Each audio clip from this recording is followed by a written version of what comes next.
the PAC, and we are going to watch a short video.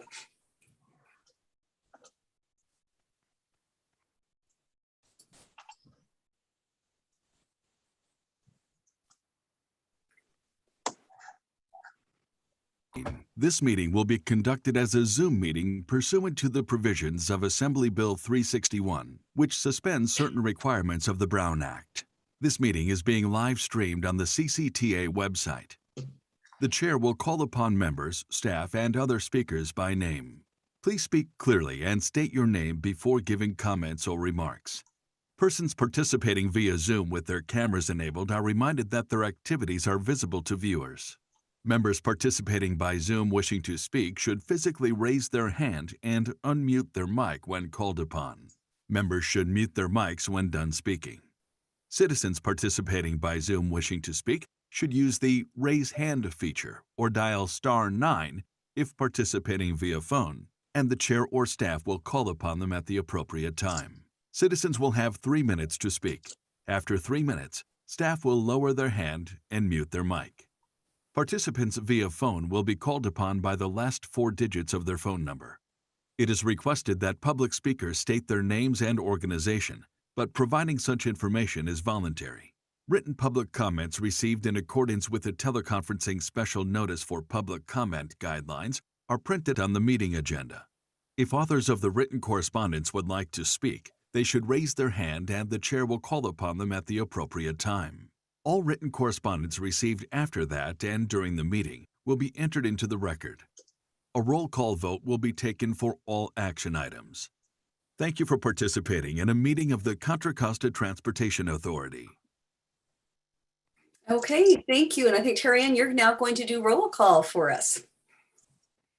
Yes, thank you. Okay, Member Allen.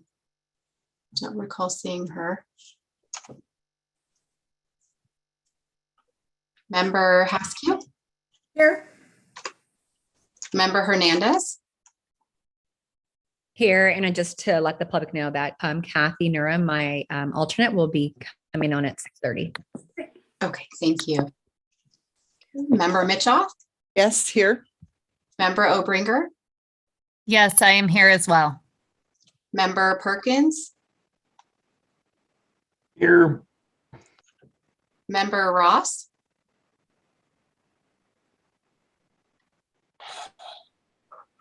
I see you there. Member Ross? There he. I see you there. Yeah. He looks like he unmuted. Mark, are you there? Is in that covered tunnel somewhere, covered bridge back there? I'll go ahead and note him as here. I can see him on the screen. Okay. Member Stepper? Here. Member Storer? Said he might be late. Okay, Vice Chair Nowak? Here. Chair Anderson? Here. And let me just make sure this isn't anyone coming in. Okay, so we have everyone present except for Member Allen and Member Storer. Okay, great. Thank you. So let's move right on to public comment. Have we received any public comment by way is what I'm trying to say, or via email? We have not received any public comment via email. Okay, and then I'm going to go to people who are present today. If any of you wish to speak under public comment, please go ahead and raise your virtual hand or wave so we can see you. I am not seeing anyone wishing to make public comment, so we are going to move right on. We do have a consent calendar, and it's a very short one. It's the approval of our minutes from June 30th, 2021. Do we have a motion? So moved. Nowak? Second. Okay, motion by Nowak, second by Stepper, and if we could please have a roll call vote. Okay, Member Allen is still absent. Member Haskew? Yes. Member Hernandez? Yes. Member Mitchoff? Yes. Member Obringer? Yes. Member Perkins? Yes. Member Ross? Yes. Oh, thank you. There you are. Member Storer? Okay, still absent. Member Stepper? Here. Vice Chair Noack, Yes. Chair Anderson. Yes, and I did neglect to see if there was any public comment on that. I don't assume there will be, but if anyone wishes to make a public comment on the minutes, which is our consent calendar, please go ahead and raise your hand and we could reconsider our motion. I am not seeing anyone, so we are going to move right on to our regular agenda items. And the first is for discussion, is informational, and it's going to be presented by Stephanie Hu to provide an update on our Innovate 680 program. So Stephanie, welcome. Thank you. And just confirming you can see the slides. We can, yes. Great. Perfect. Thank you. And good evening, Chair and committee members. My name is Stephanie Hu, Director of Project at CCTA, as well as the Program Manager for Innovate 680. And tonight I'm going to provide you with an update on the program and the projects within Innovate 680. So as you know, the program is a performance-based program with a comprehensive quarter-wide approach. And this slide should look somewhat familiar to you from previous PAC meetings. This shows the program goals, which includes improving safety, efficiency, and reliability of Interstate 680 while preparing the corridor for the future, as well as providing accessible mobility options to encourage mode shift and improve air quality. These are the initial 6 projects in the program that we've discussed in the past, and they are underway, and they are on different stages of project development. I just want to take a few minutes to highlight some notable updates for these initial projects.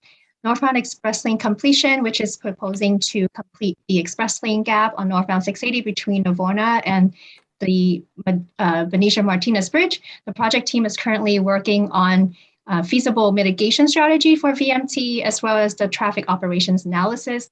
The team has met with and coordinated with CHP and the City of Walnut Creek to review current alternatives and discuss traffic operations. The part-time transit lane project, CCTA continues to work with Assembly Member Mullen and the California Transit Association on the part-time transit lane legislation for the next legislative cycle. We've been coordinating with CHP, DMV, Caltrans, and CalSTA on this effort.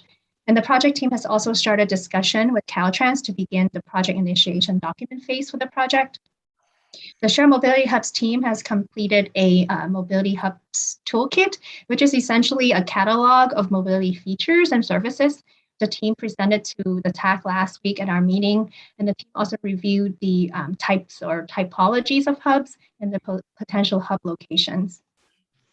The Automated Driving System project is working on the project concept operations, which includes collaborating with vendors on user cases. The Mobility as a Service project continues to develop the components of the mobile app that will provide various mobility options. The team is working on the user interface designs and also working on with vendors on the pieces of car share and micro mobility and the rewards and pieces of the app. And then lastly, the Advanced Technology program or project currently is consisting of this one project, which is our Smart Corridor Coordinated Adaptive RAM Metering, or CARM. The team is working very hard in completing a project initiation document in collaboration with Caltrans by early November. And this is very important, or this document is needed to program Stepp funds in our next Stepp cycle for the design and construction phases for the project. And it needs to be done by November. So the team's working really hard on meeting this deadline. And at the same time, the team is also beginning to strategize on starting on the next phase, which is the environmental clearance phase.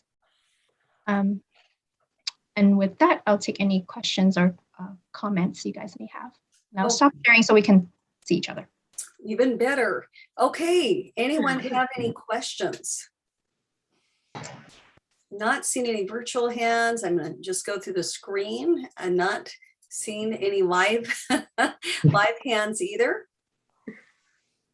Okay, well, thank you very much for that. We appreciate that update. And so now we are going to just make sure we don't have any public comments. Tarian, did you receive any public comments, written public comments on that topic? No written public comments have been received. Okay, and public as well. I asked if anyone had any questions, if you thought that was just directed to board members, committee members. Probably not. Okay, and I'm not seeing any regular members either. So let's move on. And the next item is also informational. It's going to be presented by Liz Justison and Danielle Stanislaus, and they are going to talk about the development of Innovate 680 program concept of operations and its related policy issues and next steps on that. Thank you, Chair Anderson. Stephanie, if you want to pull the slide deck back up. This is Danielle Stanislaus, and as most of you know, I serve as both your stakeholder engagement manager for the program, as well as a part of the system management team. And Liz Justison, who I will hand off to in a moment, she serves as our system management lead. I'm going to kick this item off, and if you want to go to the next slide, Stephanie. By first discussing some feedback that the team has been receiving since we've been working diligently for the past almost 2 years on the program concept of operations document. You can go to the next slide, please, Stephanie. So most of you have heard previously about the purpose of a ConOps. You've heard us distinguish how we are innovating at a procedural level in that we're doing a program concept of operations, which you can see from the diagram at the top right on this slide, that encompasses all of the projects that Stephanie just went through, and in fact bridges the gaps from a systems architecture standpoint, and Liz will get into that a little bit more in a moment, and really looks for that interconnectivity to make sure that we have a complete holistic vision for the corridor and that the program is thoughtful and strategic while abiding by those larger goals so that we're truly doing performance-based decision making. So the V diagram at the bottom kind of shows you this system management process, and we're at the upper left side of that V. We are in feasibility, concept exploration, working collaboratively on developing that overall concept and the system requirements that go along with that. So just to give you guys a flavor for the document structure, this is a really hefty and hearty document that is intended to be internal facing. So all of your corresponding TAC members, your city, local jurisdiction, and transit agency staff have been working with the team to review this document. It's about 150 pages. It's a big lift, and it consists of all of the sections that you see on the left-hand side. So we go through the overall purpose. We go through specific reference documents, which map to many of your own agency documents that can be used to support and substantiate the program ConOps and the overall vision.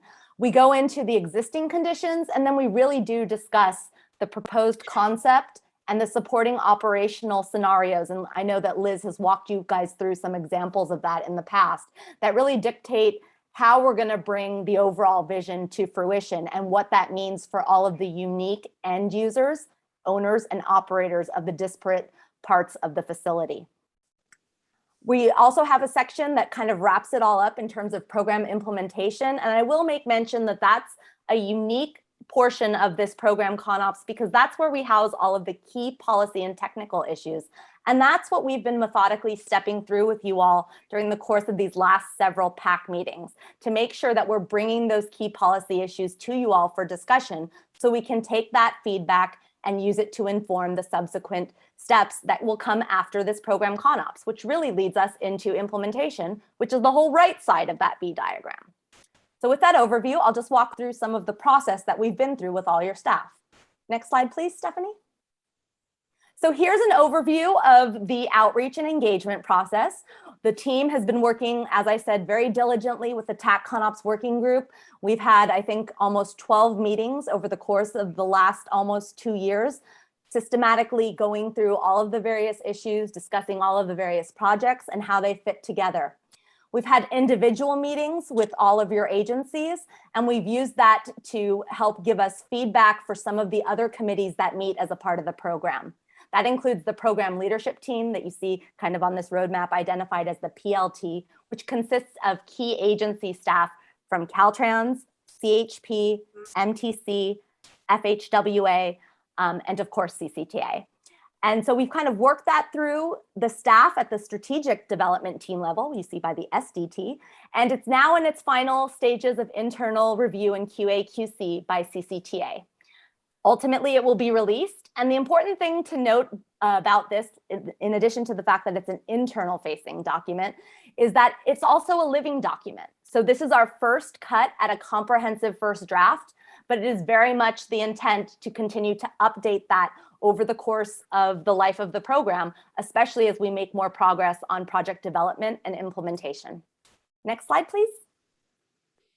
So this is, again, just another look at how extensive the outreach and engagement has been, and just letting you know that we really do appreciate all of your time, your staff's time, because it's really that collaborative conversation and feedback that's allowed us to take this document and make it a living document, take it to the next level, and really help inform what we do for implementation. Next slide, please. Okay, so I just want to quickly articulate some of the next steps in terms of the document itself and how we pivot from that to some of the future conversations we're having both with you all and the TAC ConOps working group. So in terms of the document itself, CCTA is doing the final review, as I mentioned, and we will be releasing that back to the larger TAC ConOps working group.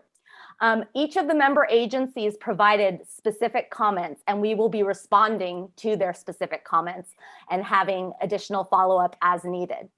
For you all, since it is a 150-page document, we anticipate putting together an executive summary of sorts that will be more palatable for you all and also the public, since it is such an important document. But again, we want to make sure that we have something that's more appropriate for external review. How we pivot from this is then we move into the program implementation plan. And that intentionally builds from the program ConOps and takes all of those key policy and technical issues and starts to create actionable steps to address those. We are going to, of course, continue the process of working collaboratively with all your staff. We're going to put more meat on the bones in terms of many of the comments that we did receive on the initial draft ConOps. And we're going to be using that as a roadmap of sorts to help guide us for what additional things we need to do at the overall program level, as well as what we might be needing to do in subsequent stages of individual project delivery. So with that, that's kind of the overview of the ConOps document in a nutshell, but I would like to now pivot over to how you all are going to help us move the needle on development of the implementation plan, and that's through the discussion of some of those key policy and technical issues that we've been discussing with you all, and we've got a couple more for you today. So with that, I'll hand it over to Liz Justison from WSP. Thanks, Danielle. So good evening, everybody. Liz Justison with WSP, the systems manager.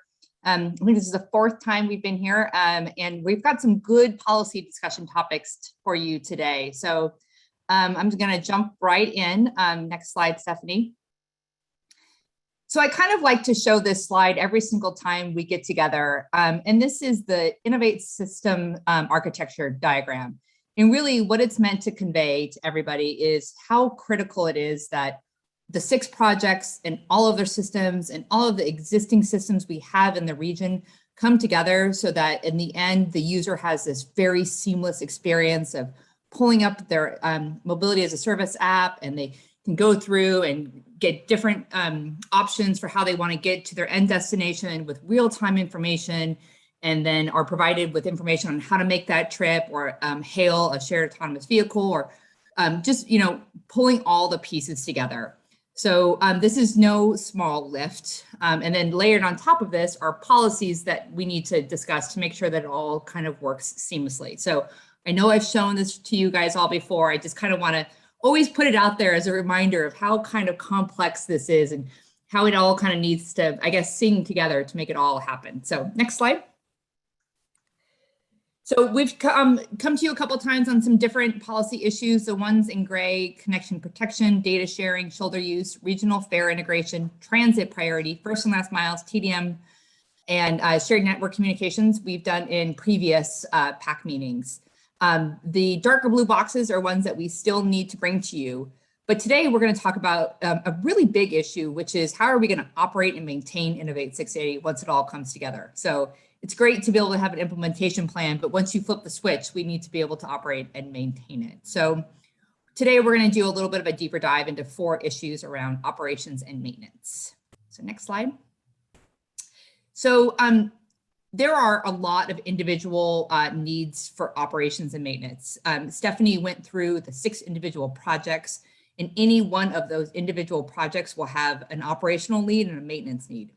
maintenance of the system, maintenance of the physical assets that are out in the roadway system, operations of the system, somebody going through and doing some kind of overrides in the system, or operations of somebody physically looking at it. So each one of these are going to have some different components for operations and maintenance. But what we're really kind of talking about today is the overall Innovate 680 operations maintenance. How do you take that system architecture diagram I showed earlier and have one consistent approach to how it's operated? Because if you have a component and somebody's doing one thing in operations and not communicating how that's being done all the way on the other end, it won't work. In the same time, the whole system needs to be maintained at such a high performance level that any one component is super critical to the overall performance of the system, that everything needs to be maintained consistently. So we're going to do a little bit about discussion today around delegated and automated control, about where we physically might be able to operate the center, the system out of, how the automated system might work, and how users or stakeholders might be giving delegated control to somebody else. So there's about 4 issues we're going to jump into today. Next slide. So when we started preparing for this, we're thinking through what are all the things that need to be maintained and operated. And some of those things are on the highway. Some of those things are on arterials. Some of those things are transit. Some of those things are things that overlay throughout the region, like Clipper and Fast Track and 511. And I'm sure anybody can individually pick apart some of these and maybe disagree with how we've put it together. But the point of this table is to really kind of highlight that operations and maintenance in the region is fragmented, that the highway system is coordinated with the arterial system, but it's not necessarily done out of the one central operations. Express lanes are a really great example of this. The express lanes are operated out of the ROC, which sits at MTC's 375 Beale. And then the overall highway system, which the express lane sits on, is operated out of District 4 TMC. So Innovate 680 touches on each one of these components. It touches the highway system, it touches the arterials, it's going to be coordinated with all the transit operations, it's going to rely on Clipper, it's going to rely on Fast Track, it's going to integrate with 511. So there's a big overlay of operations and maintenance throughout this, what is kind of an existing fragmented system in the region. So keep that in kind of context for how we're thinking about some of these policies, because Innovate will need to be a little bit more tightly coordinated to make the whole system come together. Next slide. So previously when we've done this, I have gone through each of the policy issues and then we've held for comments at the end. So we're going to do the same thing today. I'm going to walk through 4 different policies that we want to discuss. And then at the end, we'll have a facilitated discussion on each of these issues. And previously, when I've presented to y'all, we've talked about some of the working assumptions we put into this, but we want to delve in a little bit more into a couple of those assumptions and get some feedback on what might be some more in the weeds aspects of these policy issues that are important that we resolve. So the first one is automated operations. And what we mean by automated operations is at the heart of Innovate 680, there will be a system that is making decisions. It is getting information from the arterials and then having impact on the ramp metering system. And then it's making some decisions on how the bus on shoulder is running, or maybe it's changing the pricing on the algorithm. And all of this stuff is happening in real time based upon real data with no operator intervention. It's it's second by second information and decisions to keep the system running in this very integrated fashion. But there's some considerations that we need to talk about with that, which is, does everybody feel comfortable with that? I like to think of a really great example of a project I worked on for District 6. It was a fog detection and warning system. And the first time it's an automated system. And before we made it automated for the district, we had operators overriding the system as it went. And the system was designed such that when fog got to a certain visibility, we started lowering or making recommendations on a lower speed limit, not enforceable, but recommendations on a lower speed limit. Well, fog got below 50 feet one day, and the cars were going through at 60, 70 miles per hour. And the operator said, that's not right. We can't have an automated system. Your information's wrong. We're like, sadly, it's not. Sadly, people are driving that fast through fog. But we went through a process to make sure that people were comfortable before we took off that kind of safety valve. So we watched the system operate. We made sure everybody was comfortable. And then in addition, we still had operators overseeing the system. But eventually the system ran on its own. It did its thing. So the minute fog got to a really bad spot, they started making recommendations on speed because there wasn't enough time to have an operator go verify, check. You had to start trusting the system. But with that, there could be certain legal and liability issues that we want to discuss. So that is the first policy issue, is how comfortable is everybody with this kind of concept of automated control? And what concerns do you have from a legal or liability standpoint to have a system running like that without operator intervention? And I want to clarify, without operator intervention, but operator oversight. There will always be operators there who can make overrides of the system if it is failing or if there's some kind of safety issue. Okay, second issue or policy. Stephanie, can you do the next slide?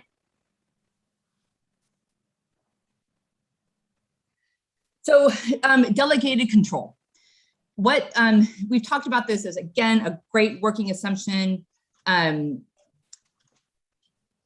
is, and we kind of always use the same example, is how comfortable are one stakeholder having another stakeholder have control of their system. Now, in general, the idea, again, is this is automated, but you would still have an operator and somebody else who's looking over it. So the part-time transit lane, ramp metering, traveler information and signing, the express lanes, all being operated via the DSS and via some kind of operator who's overlooking this. So each individual stakeholder who's used to operating and maintaining their system is delegating that to the bigger Innovate 680 program. So the big considerations here are, to what extent are agencies amenable to this, and to have possibly an independent system operator exercising control of part of their transportation network. And then again, layering on what are the legal and liability issues around this, about having another agency run or an independent contractor run, and how does this impact any of your existing performance agreements, and what kind of other concerns does it raise that one stakeholder would be giving up control to another, possibly independent or other agency stakeholder. Okay, Stephanie, third one. All right, so I hope I've made sure everybody is comfortable in the idea that this might be automated, but we're still going to have physical operators looking at the system. So a really good way of thinking about this is currently at Caltrans District 4, they have ramp metering, it works, but they still have people who are looking at it and seeing how it's going and making adjustments as it goes. So that requires a physical operations center. There's currently the Caltrans District 4 TMC that's got workstations, and you can imagine kind of this, it's a dark room, it's got a big video wall up there. There's individual workstations for operators to be looking at and then putting up, incidents on the video wall to help work on this. And so Innovate 680 will require something along those lines, because again, while it's automated and there will be, these systems will be kind of humming in the background, that doesn't mean that you won't have incidents that come up, or that you might not have a maintenance issue that's impacting the performance of the system. And so for safety and reliability, you need to have an operator make an intervention and start overriding the system. And also operators coordinating with outside agencies. So a lot of times operators are making phone calls and doing stuff to say, hey, we're seeing this on 680, it's coming your way, or maybe you guys can help us figure out what's going on with this, late transit running thing. So there is still a need for physical bodies looking at the system. So there's a couple of different options as we're looking at this and considerations. So first is, would establishing a separate operations center dedicated solely to Innovate 680 be desirable or appropriate? Or are there advantages of co-locating Innovate 680 to the existing Caltrans District 4 TMC or the MTC ROC? Or, as you guys saw, the kind of fragmented table of different operations in the region, should the region work towards a larger regional joint traffic management center? That's kind of a big bomb that we put there at the end, but it kind of is, an idea that comes with all these different operation centers happening all over the place. Is there a need to start co-locating, having something where it's a little bit better coordinated? Okay, the last one, Stephanie. Thank you. Lastly, the delivery method. So there are a lot of different models for this. There are the Caltrans District 4 TMC has Caltrans staff inside of it. The MTC Regional Operations Center has a contractor who is operating out of there. There are different cooperative agreements. MTC is going to be operating some other agencies, express lanes, out of their operation center. So there are cooperative agreements and using partner agencies for some of their operations. You also see this a lot with Fast Track in the region, where individual express lane owners operate their lane, but then contract with data for the the accounts for Fast Track and taking care of payments. So there's a lot of different models. There's cooperative agreements, there's in-house staff, there's hired contractors, and there's hybrid versions of all these. So the key considerations here is, should Innovate 680 use in-house staff or external hired, or is there some kind of combination? Would agencies be open to a contractor hired by another agency to perform their operation and maintenance? And should there be key performance indicators? What challenges are to doing this with in-house or contracted staff regarding the key performance indicators? So I just think I talked straight for 10 minutes. Those are our 4 policy issues that we want to discuss today. And I think I'm passing it back to Danielle or Chair Anderson for the facilitate discussion. Okay, and That's correct. You want to go to the next slide? Sorry, Chair Anderson. Stephanie, do you want to go to the next slide? And then Chair Anderson will take your assistance. Okay, terrific. Okay, and actually probably I screenshot each of the issues too. In order for us to see one another, we may want to take down the screen because it's hard to see whose hands are up and see who's talking. So let's go ahead and do that and just start with question number 1. Issue 1 is, what assurances do local jurisdictions need to feel comfortable with automated operations? Comments from you. Sue, go ahead. So I guess for me, it would be important for all the agencies to understand the goals of those automated systems. Are they trying to get the most traffic through 680? Are they trying to keep the speed at a certain level? Are they trying to avoid the backups on the ramps?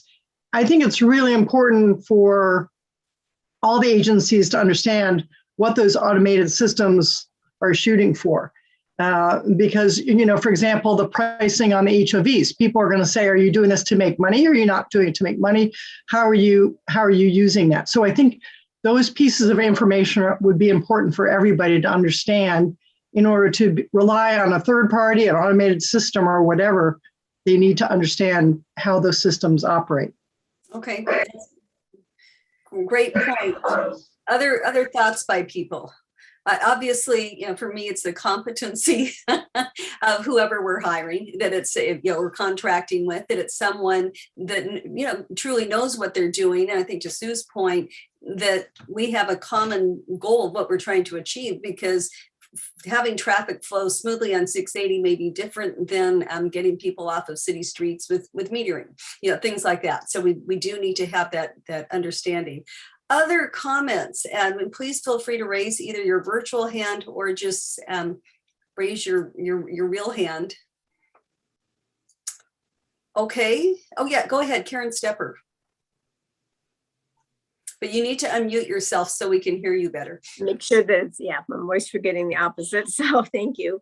We want to make sure that we have something that we have the comfort level. I'm putting it in my head with respect to how many Tesla things I see on TV. Sorry. So you need somebody, little operation intervention is fine, because you don't want to have a system that suddenly that you thought was going to be independent and now has an operator in every car. We've seen that with BART. But you do want to have somebody there, and you want to have somebody there 24 hours that can intercede in an incident. I just think if you don't have one person there, then you have these visions of when there is something tragic, you don't have someone there that is able to intervene with something that we haven't seen before. So. Okay, that brings up all kinds of possibilities of what role we're going to need to have this person or the agency or the operations, but what roles they're going to need to play. And I think, again, that goes to being clearly defining what those roles will be.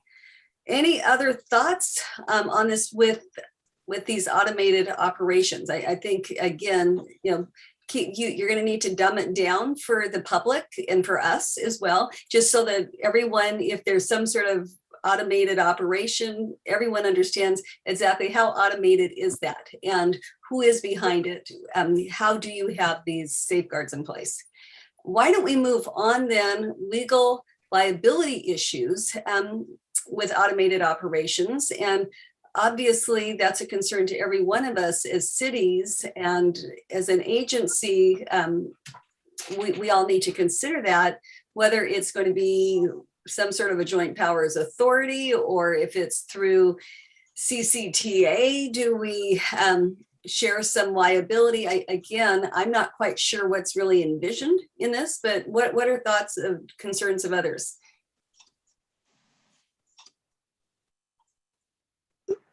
Are you just talking about legal liability of the automated systems, or are you talking about the entire Innovate 680 project? Good question. This is Liz. For right now, we're really kind of honing in on the legal liability surrounding having an automated system, not the entire program. Okay. So we're really sort of entering a new world, because how many systems exist right now. So there's probably not a lot of legal history on this, I'm assuming. Well, and insurance, is it something we would self-insure? Is it something we would actually expect the contractor to carry a certain level of liability insurance?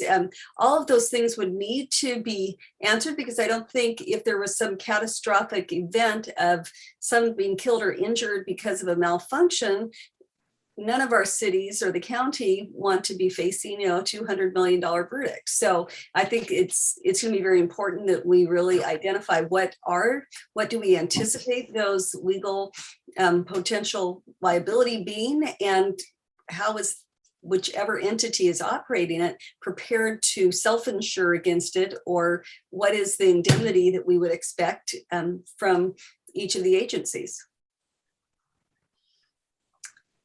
Other thoughts or comments on this? Candace, I see we have Captain Sherry on, and welcome, Captain Sherry. I know, well, to me, you're new to the area. Do you have any thoughts on this? I'd love to hear what CHP has to say. And of course, I love putting you on the spot too. Yes, I love being put on the spot. So I am the commander of the California Highway Patrol in the Dublin area. And our jurisdiction is the 680 up towards Diablo Road. From that part north, it's our Contra Costa area of the CHP. So we have express lane project northbound in our lanes, and then southbound coming out of Walnut Creek. Our concern is about safety, and as ideas are generated, we just want to make sure that we have a voice, we have input, and we collaborate to make sure that decisions, we're not too far over our skis, that we understand how it's going to impact safety and traffic on the roadway. So appreciate you allowing us to be here. Also on this call is my chief, Chris Costigan, who oversees 9 Bay Area counties, and a perspective, this is the 680. He has perspective of all over the Bay Area. So I would defer any questions to the chief, and he could provide a higher level input. Well, and through the chair, we want you to participate. You've been very kind and polite and quiet, but I know our chair would want you to just be right in there. Yeah, don't hesitate to jump in. And what I would probably say with the legal issue is I would expect through the TAC to take back to their own city attorneys, county council, and CCTA's council as well, to sort of come up with what should we anticipate. And I think so much of it does depend upon who in fact is going to be overseeing this automation. And that's, to me, is where we've got to figure out how to ensure, indemnify, make that part of that consideration. Any other thoughts on this before we move on to issue 2? Oh, go ahead, Karen Stepper. All right, I'm unmuted. So this time, since we all operate on other regional agencies, whether it be EBRICS or EBRICSA or any other agencies like that where we have shared risk, we're all aware that you can't have everybody suddenly, you're sharing the ideas and the risk and the liabilities, and then somebody comes in late, and how do you handle that? So I look at something as large as this, because everyone drives everywhere in the Bay Area, is something that we would be looking at some kind of a shared risk liability entity. We certainly have some good examples with some of the cities, but even those bigger ones like EBRICS. So.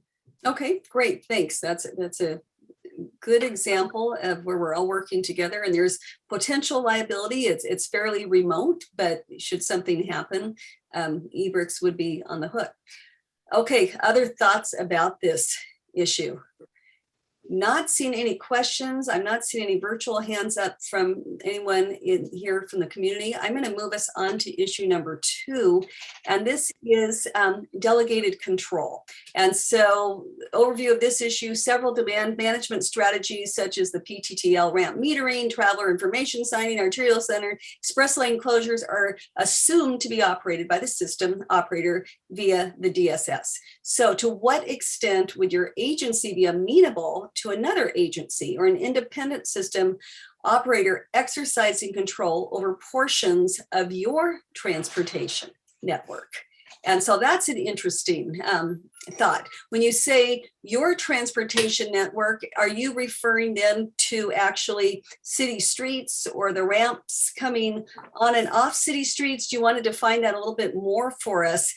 Or do you just mean our global transportation network being the shared 680? No, I think I mean more specifically, and sorry, this is Liz Justison. I always go back to the same example, but let's say a city who is currently operating their arterial signal system, and it is critical for that particular system to work in coordination with Innovate 680. So one individual city might delegate that to either to another agency who's overseeing Innovate 680 or to a contractor who's operating on behalf of Innovate 680. Okay, thoughts about that? Sue, go ahead. We'll just like Sue's always going to be first, and then everyone else. My brain's clicking through this. Karen will be after you. So I'm thinking about this, and I'm thinking about like some of the arterials that go from Pleasant Hill toward 680, and so would we have to be turning over systems, because there's a good chance that the systems on our arterials aren't going to match the systems on 680 or on the ramps. And so are you saying that the suggestion is for somebody to take over control of the arterials in Pleasant Hill to control them going towards 680? I'm not sure I quite understand. Oh, sorry, I hope that was my feedback. Again, Liz Justison, that's kind of what I'm hinting at, or I should say more plainly, that Innovate 680 would, take over control of an arterial and it would be operated. There would always be, I would imagine, and these things would get worked out later on, but that you could have a parallel oversight, right? So it's not, so they're operated by Innovate 680, but that doesn't mean that city staff doesn't have the ability to see what's going on. They have eyes, they can see what's going on, because that's probably not, that would be something that would make everybody really uncomfortable if they lost the ability to actually understand what's going on in their network. But and I think that goes back to my earlier point of, priorities. I'm not sure I'd want, let's say, our arterials to get screwed up. Sorry for my sort of base language here, but get screwed up in order to keep 680 moving well.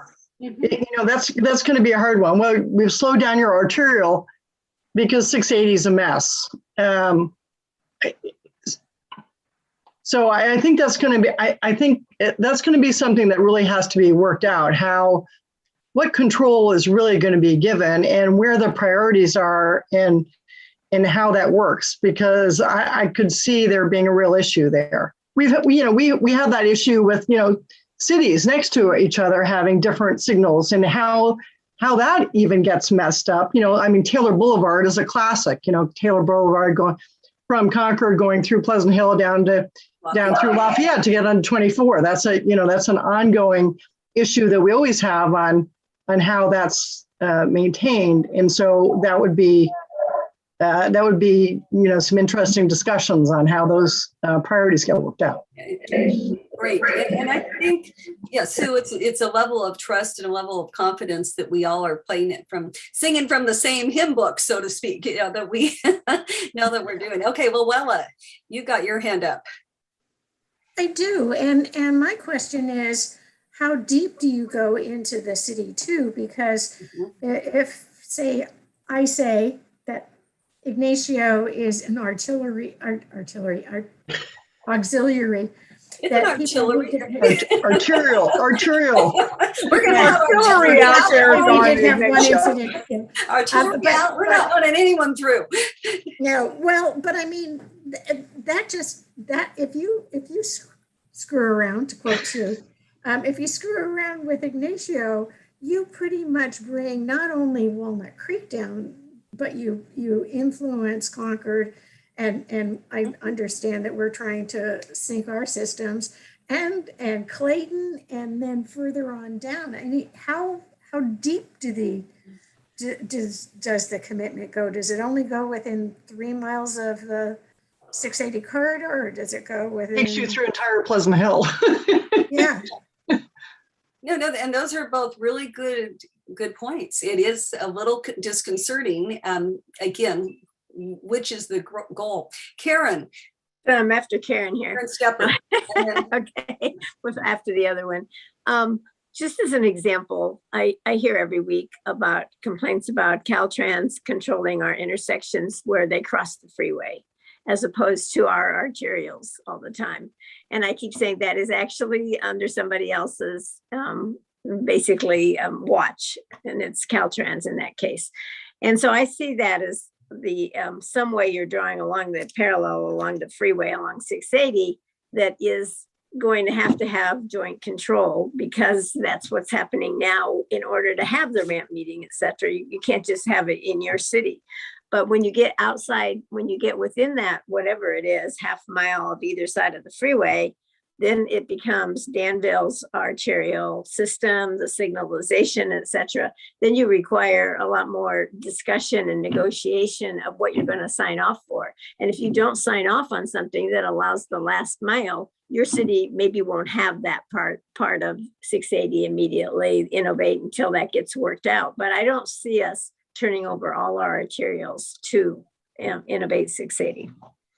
Okay, great feedback. Other thoughts by anyone on this? Kathy, welcome, and please go ahead. What are your thoughts? Thank you. Mayor Hernandez and I are doing tag team tonight. I think one of the things that strikes me about having Innovate 680 or somebody else control some of the arterials is that, we all know, people know how to find the path of least resistance. And I don't think you necessarily want to cause cut through traffic or having the traffic perhaps come off of 680 and going through city streets to get where they want to. And I think that's something that really, would have to be considered, what the impacts are, so that you don't, create or solve one problem and transfer it to somewhere else.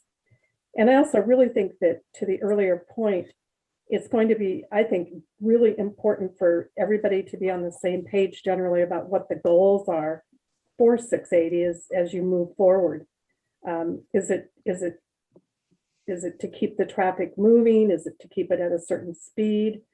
Just what is it? And people, we all are going to need to pretty much agree to it or find that consensus or compromise, I think, to make it work. Okay.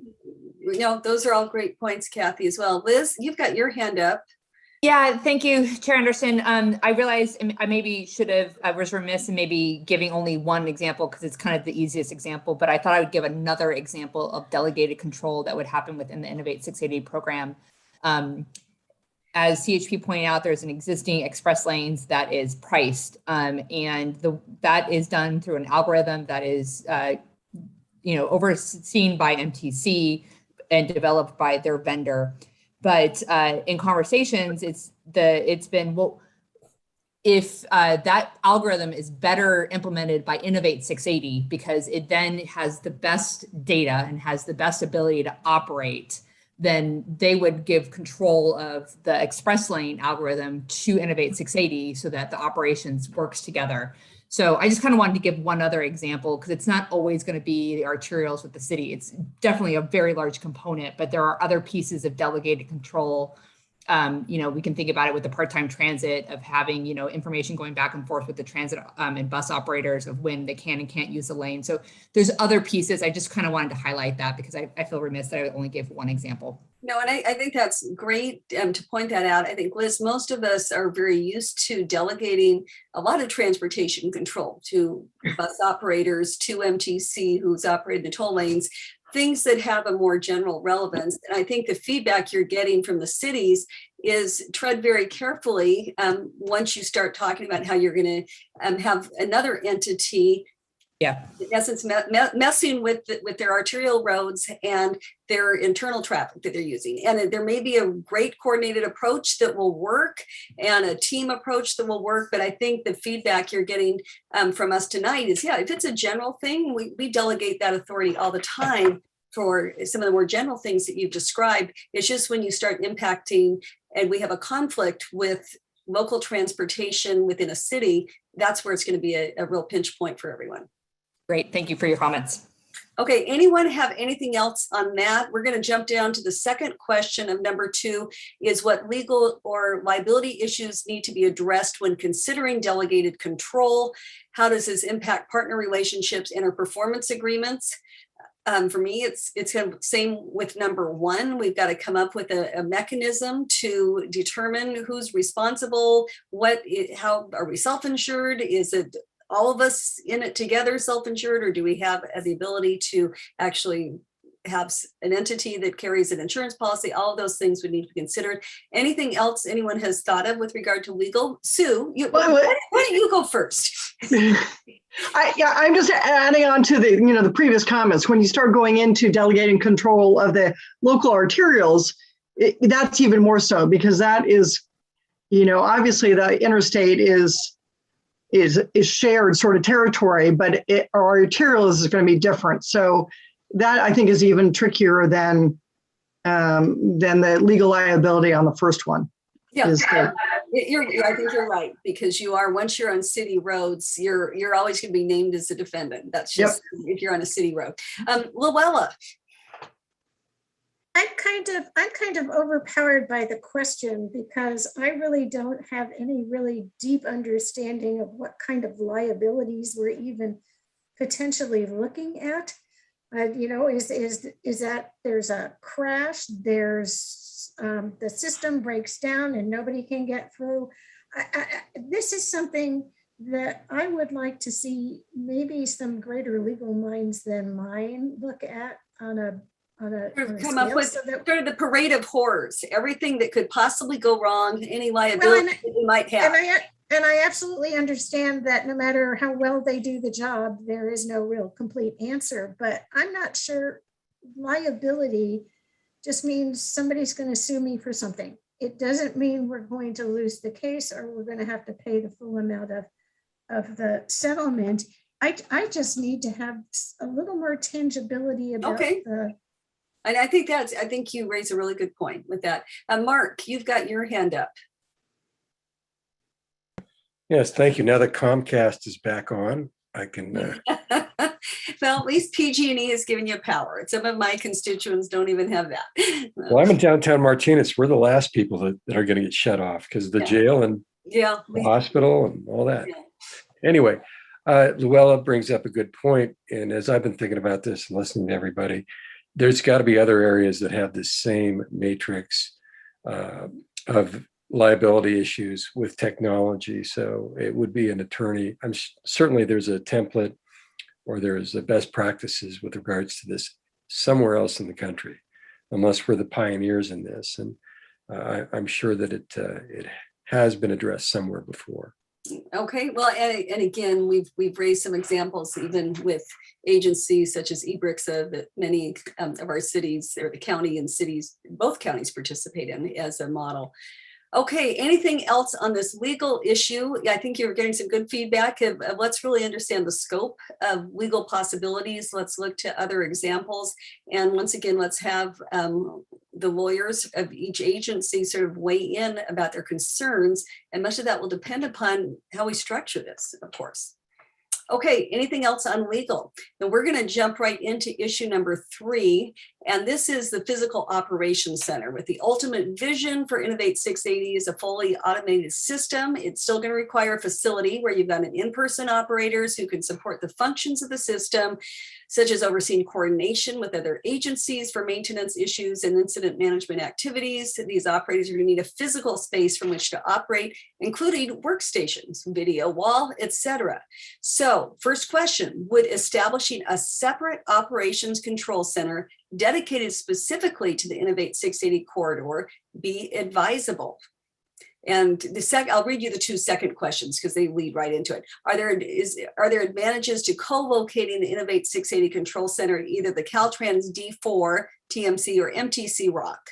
And should the region work towards a larger regional joint traffic management center? So those are kind of our options. And, should we have our own standalone just for our end of 680? Should we instead combine with other of our 2 agencies that we regularly operate with, or should we come up with a regional? Okay, Carlin, City of Concord, but you got a lot of land behind you to put an operations center. Oh, everybody wants to put everything there. But let's figure out our master developer situation first. But in the meantime, I just was curious about, in terms of what does this look like in terms of physical space? How many staff are we talking? How would this be funded?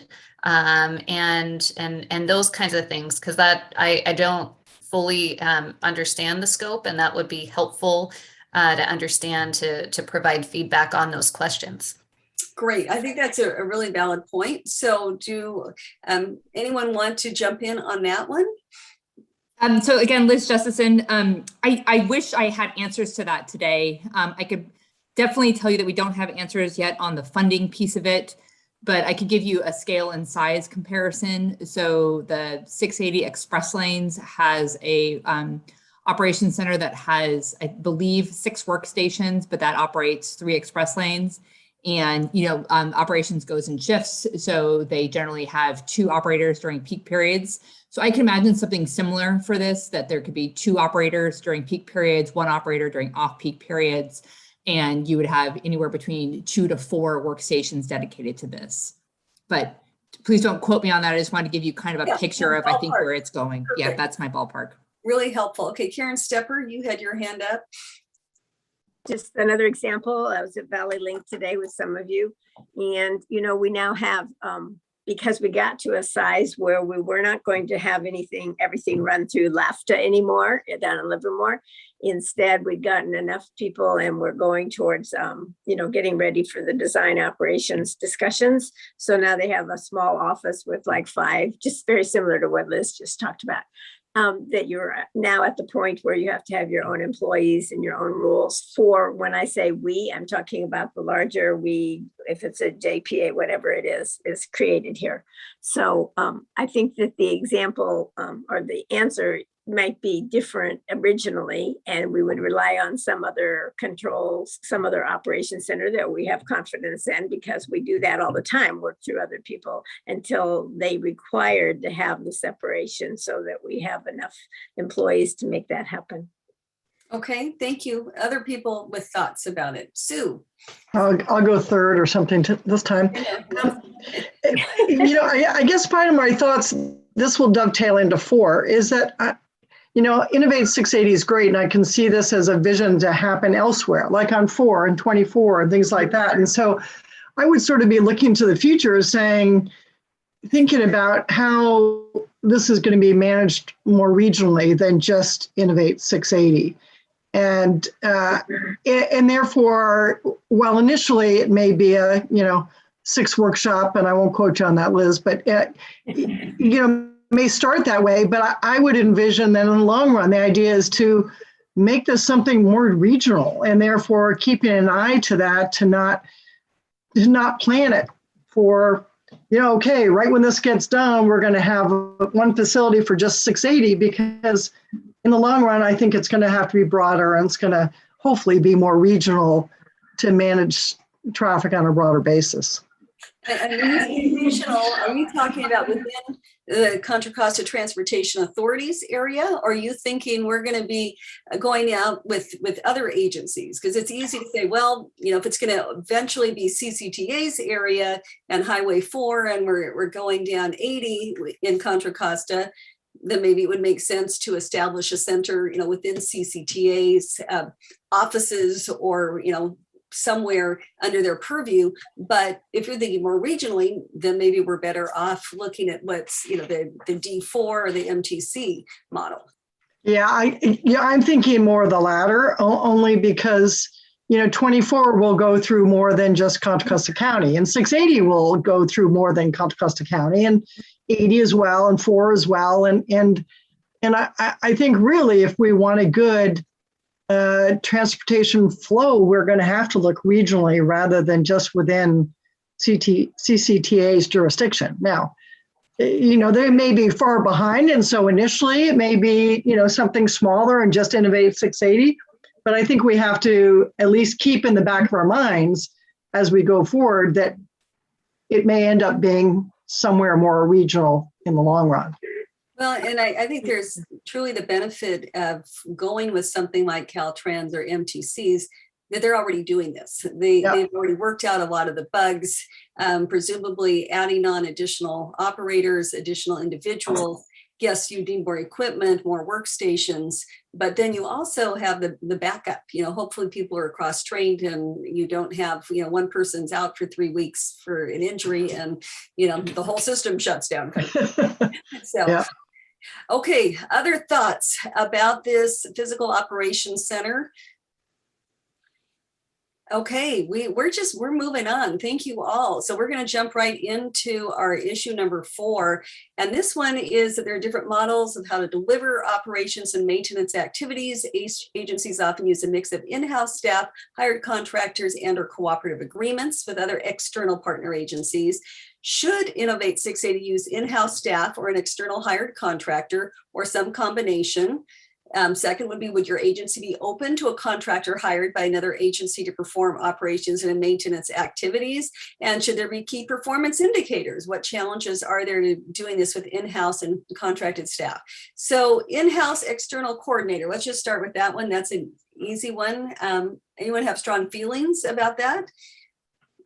To me, it's capacity. I think we have amazing in-house who already are working on this, but I don't know that CCTA has the capacity on an ongoing basis to be doing this. So that's where you would want an experienced contractor. Luella. Yeah. I think of CCTA as sort of the model for what the ultimate organization is going to do, because in my observation, CCTA's biggest skill is to find the right people to do the job that needs to be done, not do it themselves. And I can't imagine having, okay, this city right in front of the freeway is in charge of all the paving and all the other stuff that has to happen. It has to be coordinated over the whole distance. So I think modeling CCTA as perhaps the organization that runs it, at this moment, makes sense to me. As opposed to having another city, you're saying. And it could be an outside contractor, but managed through CCTA. Because the second question would be, would your agency be open to a contractor hired by another agency to perform operations, maintenance activities? I think you're sort of saying if it's a city, probably we'd love to avoid that, but maybe Caltrans or maybe something else, but you're coming to CCTA. Carlin.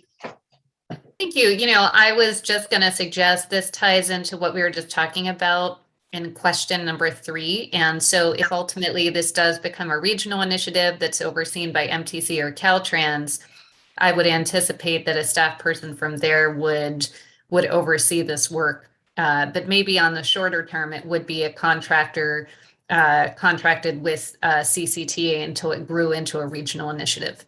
Okay, great point. Other thoughts on that? Sue? Well, we have to be wary of the fact that CCTA has a sunset currently, until it's extended. We have to be conscious of that in the decision process here, right? We'd probably all like to see CCTA continue on, but to the extent it doesn't, we got to have an alternative. So that's my only point I want to raise. Another good point. Okay, any other thoughts on that? I think we've got some good points raised. Should there be key performance indicators? And that's sort of a duh question for me. Yeah. I'm kind of big on accountability and ensuring that they're doing what they say they will. But yeah, I mean, we owe that to the public. We're talking a lot of money. We're talking innovation that already receives a lot of skepticism when we're out there. We absolutely have to have key indicators that we are outlining before we start, that we can then come back every 6 months and say, see, here's that's what we had to do with the toll lanes. And I really appreciated that MTC was on top of that, because I'm sure every single one of you in this meeting, when the toll lanes open, had people saying, now that you've got the toll lane, I'm getting there so much slower because only the Cadillacs and Lexus can go in the toll lanes and the rest of us poor people are getting there slower. And we had to say, nope, here's the numbers that will show you, this floated all of us. We're all getting there quicker. The people in the toll lane are going to get there even faster, but you're also getting there 5 minutes faster because those people moved into the toll lane who previously weren't eligible. So we do need something very similar that we can, just from a fiscal accountability, but also from being able to represent our constituents, have that. Other thoughts about key performance indicators? And are there challenges if we did in-house or contracted staff? What challenges do you think are out there? Other than coming up with the right metrics. I mean, to me, that would be ensuring that we have the correct metrics out there for them to be able to highlight. Okay, that takes us to the end of our issues. So I'm going to go back to staff. Did we give you enough feedback on these questions? Do you want anything more? So I will field that. This is Danielle Stanislaus. And Stephanie, if you want to throw that slide back up on the screen, so we can just kind of put a bow on this discussion. You gave us exactly the type of feedback. I know it feels like it can be a little bit not grounded, and you guys are kind of just giving us some feedback off the cuff to some of these high level questions. But this whole conversation of O&M is very much iterative, and we need to start it with you guys early. That's sometimes what is not done, is that everybody does all the detailed project development, all of the conversations at the technical level, and some of these big ticket items, especially for sustainable O&M, don't get discussed early on enough. So in a moment, I'll articulate some of the next steps of how we pivot from this. But I want to just highlight, as seen on the screen, that while we did take a first cut at this today, we do know that this is not a one and done conversation at all. We do know that as the TAC ConOps working group continues to work through these things over the course of the next series of months, especially as we kick off the implementation plan, that we're going to be addressing many of these issues head on. We started to talk about many of the issues you all have raised, but we wanted to just make sure at a high level to get your input today. So you see on the screen some of the upcoming items for discussion that are also in this world of O&M. The other two questions that I want to toss out there in case there's any additional feedback from you all are the last two bullets on the screen. And that's just in case there are any other big ticket policy issues in this world of O&M that you'd like to discuss. And also, if there's any conversations you all have had with your local communities or your fellow board and council members about this kind of long-term nature of O&M. We really appreciated Member Noak's comments and Member Obringer's about the sustainability piece and how we look at this over the long haul. And that's something that we want to just understand if that's understood at the local level. Okay, thank you. And the one thing I did not ask if there was anyone in the public who is present, because we do have quite a few members of the public. Anyone in the public wanted to make any comments? We'd love to take those right now as well. Just raise your virtual hand. You tend to be a quiet bunch. Okay, well, thank you. Then we're gonna move on then, and I think we're gonna go right into future Policy Advisory Committee meeting schedule. And there's a recommendation that staff and PAC members will discuss future meeting dates for quarterly PAC meetings, and 22 calendar, adopt a regular meeting schedule. And Danielle is going to be coordinating that. Any comments from committee members on this about future meeting dates? So Chair Anderson, just really quick, there's actually a couple of slides before we get to that next item. I'm so sorry. It's okay. I'm moving at rapid speed, and I apologize. Go ahead. It's okay. We so appreciate that. You're very efficient and effective. Stephanie, can you go to the next slide just to kind of wrap up this conversation? So we know that there's additional issues. I just highlighted some of the additional ones that are a part of the O&M conversation. And you see that reflected in the box at the very far bottom right. And then a part of that future conversation for O&M includes the all-important funding component. But I want to highlight some of the other issues that you all did actually touch on today as well. One is the balancing of the freeway and arterial operations. We heard that come up today. We know that's an important issue to you all. And another one was the incident and emergency management standard operating procedures, protocols, the conditions under which you have the delegated control, the thresholds, all of that. So we understand that these are some continuing conversations, the equity considerations, the communications technologies, including security and privacy issues. So you can expect that Liz and I will continue to be coming back to you with other key team members to navigate through these additional policy topics. Next slide, please, Stephanie. So I just want to again give you a sense of the overall roadmap and how all these conversations fit in to future meetings of this group, as well as some of the other committees that are meeting. So as you can see, we're working on that overall program concept of operations that I talked about at the beginning of this agenda item. And we're pivoting into the program implementation plan. That's why all this initial feedback on O&M today with you all is so helpful, because as you can see, we're going to use that to inform the development of the implementation plan, but it's also going to allow us to dive more deeply into these issues as we work through those specifics with the TAC ConOps working group. And you can see a couple of their upcoming meetings. Moreover, we're also using this information to further highlight some of the main issues we want to cover with the entire CCTA board during the series of board briefings that we've been conducting. There's another one this month, and the last one of which will be in November.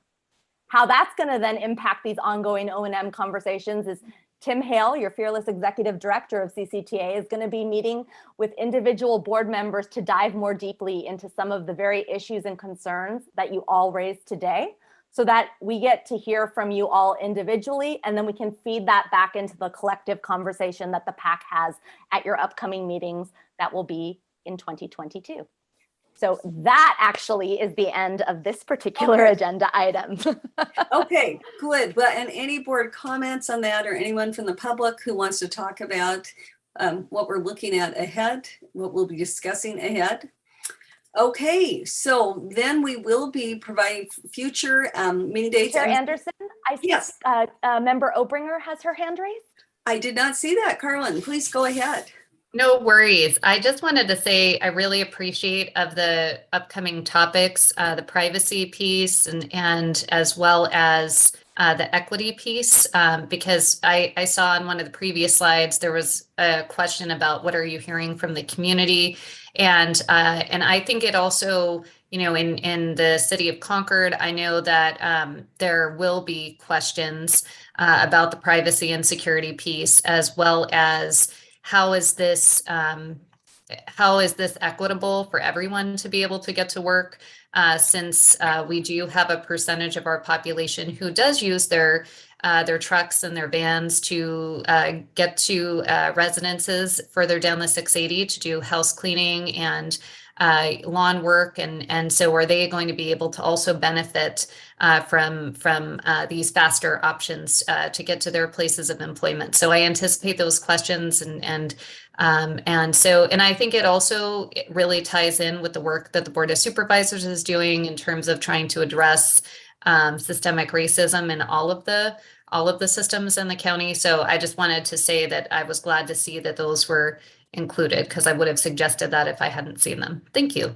Okay, great. Anyone else have any comments with regard to future agenda items or what we anticipate discussing over the next few months, year? Okay, so now we're going to go to the calendar and we're going to actually see if we can adopt a calendar. And so Danielle, I think you're doing that as well. Or Terrian. Yes. Yeah, Danielle, you're doing it. Terrian will. I will be covering that item. And so Stephanie, if you want to pull it back up, perfect. And you can go to the next slide. Okay, so as you can see, this schedule falls in line with what you all have been doing for the past 2 years in terms of meeting once a quarter. What's before you are the proposed 2022 meeting dates, one in February, one in April, one in July, and the last one in October. So with that, the recommendation is that staff are recommending approval of these 2022 PAC meeting dates. Okay, do I have any discussion by board members, committee members about this?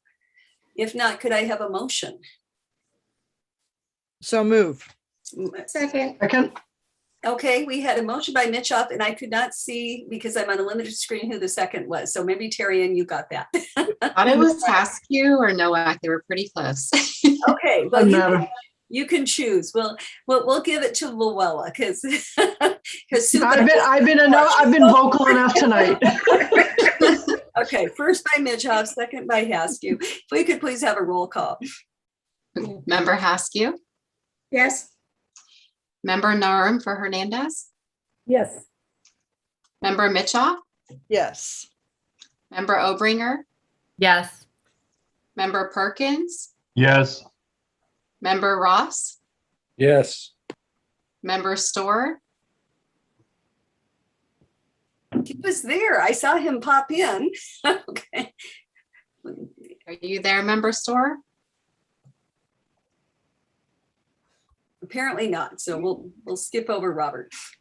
Member Stepper?